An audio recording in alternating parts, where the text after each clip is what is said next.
So Rich, it's been certainly my perception, and I suspect it's shared by others, that the country has become more divided politically in the last, several elections.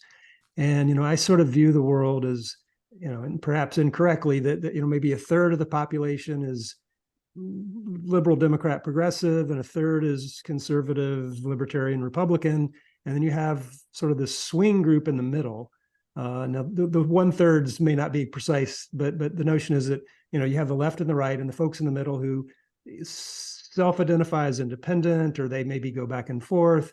In terms of your swing voter project, I mean, what does that sort of the demographic look like? In other words, are there these voters who, from year to year, election to election, issue to issue, they sort of swing back and forth, and they become the determining or deciding factor in either statewide or national elections?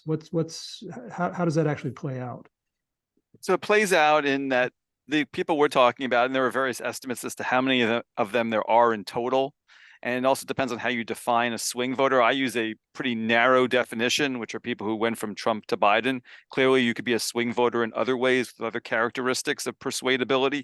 But I wanted people who had a specific history, because that to me was a very clear definition, and you can easily recruit for that in focus groups. And so we've stuck with this Trump to Biden designation.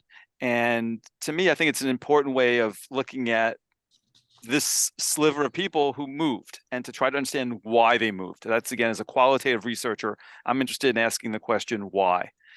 And I think the easiest answer to give to this is that I would describe these voters as being in a perpetual state of dissatisfaction.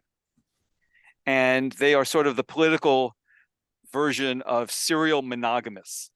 In other words, they date one president, they fall out of love, they date the next one, they fall out of love. So, they loved Obama, got sick of him, went on to Trump. Dated Trump, got sick of him, went on to Biden. And now they've dated Biden for 2.5 years, and most of them are sick of him too. So the short version is that they are extremely hard to please, they're fickle, and they're never satisfied with whatever they've got. Whoever's gotten elected has basically let them down. Now, are they issue voters, single issue voters at all, or do they actually switch on issues given the personality of the candidate? Well, you hit the key word there, Steve, personality. A lot of these people are personality driven in their decision making. It's not that issues don't matter. Issues matter a lot to them.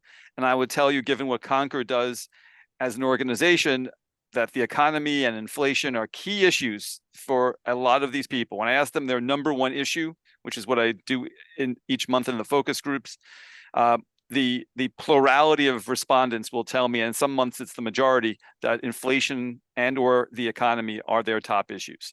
So crime, immigration, climate, you can go down the list. I'll hear that come up from one or two respondents, but multiple people each month will tell me that the economy and or inflation are their top concerns.